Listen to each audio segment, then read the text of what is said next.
გარემოსა და ბუნებრივი რესურსების დაცვის მინისტრის მოადგილე ზურაბ კოპაძე დაცული ტერიტორიების სააგენტოს ტერიტორიული ადმინისტრაციების ხელმძღვანელებს შეხვდა. შეხვედრაზე განვითარების სამოქმედო გეგმა განიხილეს და ამ მიმართულებით საერთაშორისო ურთიერთობის გაღრმავების პერსპექტივებზე იმსჯელეს. გარდა ამისა, დეტალურად იქნა განხილული მარტვილის კანიონისა და კინჩხის ჩანჩქერის დამთვალიერებელთა ინფრასტრუქტურის მშენებლობის საკითხები. ზურაბ კოპაძის განცხადებით, საქართველოს დაცულ ტერიტორიებს მომავალი წლის განმავლობაში სპეციალური აღჭურვილობები, ავტოსატრანსპორტო საშუალებები, ფოტოხაფანგები და სხვა საჭირო ინვენტარი გადაეცემა, რათა დაცული ტერიტორიების განვითარებას, ასევე ახალი ტურისტული სერვისების დანერგვასა და ვიზიტორთა ნაკადის ზრდას შეუწყოს ხელი. წინასწართან შედარებით 20-30% არის გაზრდილი ვიზიტორების რაოდენობა და ფინანსურად შემოსავალიც.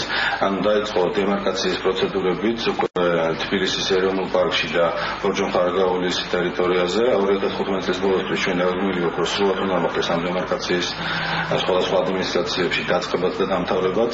ბორჯომხარაგაულის ეროვნული პარკის ადმინისტრაციაში განახდება მთლიანად რეინჯერების აღჭურვილობა, შეძენილი იქნება ახალი სპეცტექნიკა, როგორც არის ფოტომახეები, ასევე მინდა გითხრათ, რომ მომავალ წელს ტურისტებთან ახლობით სიახლეებით პარკში მთლიანად ტურისტული ბილიკები არის ხელახალ გამარტივდა, შეიქმნა ახალი ტურისტული რუკა და დაემატა ახალი ტურისტული ბილიკი, რომელიც ვიზიტორებს დახვდებათ. ლაგოდეხის დაცულ ტერიტორიაზე იგეგმება ახალი ტურისტული მარშრუტების დაგეგმა, ეს არის შავი გზების წრიულ ბილიკად გადაკეთება, არის ახალი მანქანების, ავტომანქანების და ესეთი სპეციალური მიმართულებების, მაგრამ მომავალ წელი იქნება უფრო ეკოტურიზმზე და ეკოგანათლებაზე ორიენტირებული წელი და ეს ძალიან გვახარებს ყველას.